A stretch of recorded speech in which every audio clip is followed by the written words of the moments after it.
Li Bai is the poet you picture when you imagine the glory and brilliance of Tang, China. He lived from 701 to 762, right in the heart of the High Tang dynasty. He wrote about wine, moons, mountains, and beings who had transcended mortal life. He was restless, brilliant, and never fit comfortably into the politics of court. Today's poem is called Drum Music, Something I Long For. It opens with a man yearning for an immortal somewhere across the cold eastern sea. Let me read it for you, first in the original Chinese and then in English. After that, we will go through it slowly, line by line, and see what we find. The first line says, I long for the immortal, who dwells at the eastern edge of the turquoise sea. The phrasing is plain and direct, almost childlike in its simplicity and honesty. The turquoise sea is mythological, not a real place you can find on any map. And the immortal is somewhere past its farthest eastern shore, forever out of reach. Li Bai wrote about immortals and Taoist hermits throughout his entire life. He was deeply drawn to Taoist ideas of transcendence and spiritual freedom. Here he frames that longing as a physical distance you could almost measure in miles. The immortal is real to him, just unreachable, like a star you can see but never touch. The second line, the sea is cold, swept by heavenly winds. White waves pile like mountains and overturn the fairy isle. White waves rising to the height of mountains is a staggering, almost terrifying visual image. Penghu is one of the mythical islands of the immortals, floating in the Eastern Ocean. Even that sacred isle is tossed and overturned by the violence of the storm. The sea in this poem is not just cold, but brutal, violent, and destructive. Heavenly winds suggest cosmic forces at work, not just ordinary weather. The word for overturn implies complete destruction, everything turned upside down. The journey is impossible before it even begins. The sea itself forbids any crossing. The third line, giant whales spout and surge. The crossing is impossible. I clutch my heart. The emptiness is vast. Tears fall like pearls.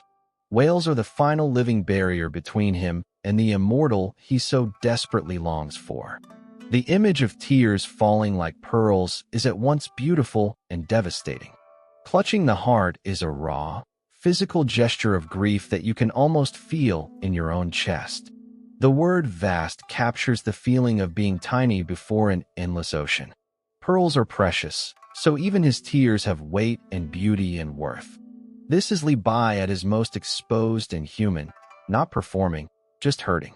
The final line, a blue bird comes from the west and flies east. I wish to send a letter through it, to thank the immortal Magu. The blue bird is the legendary messenger of the Queen Mother of the West. Magu is a female immortal closely associated with the seas of the mythological East. The bird is flying the wrong way for him, away from where he stands. It came from the west and heads east, straight toward the realm of immortals. He cannot go with it. He does not have that kind of power.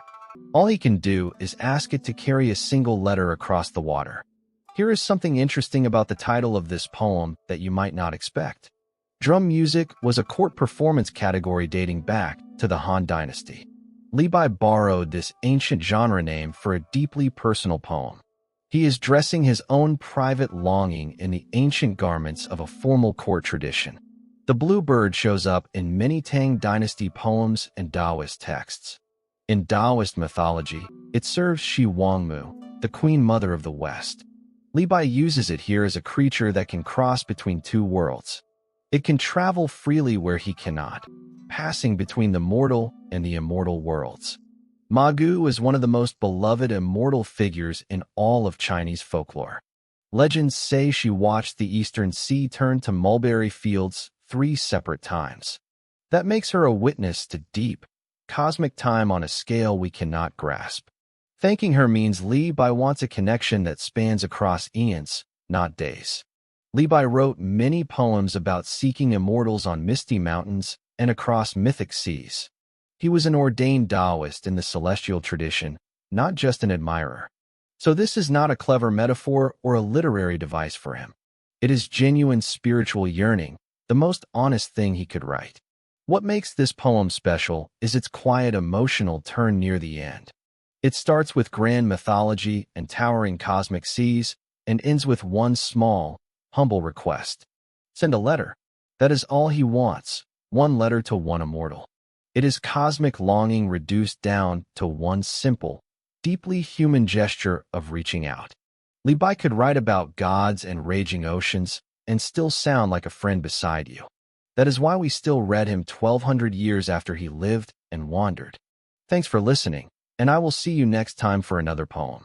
Maybe look up at the moon tonight and think of the eastern sea.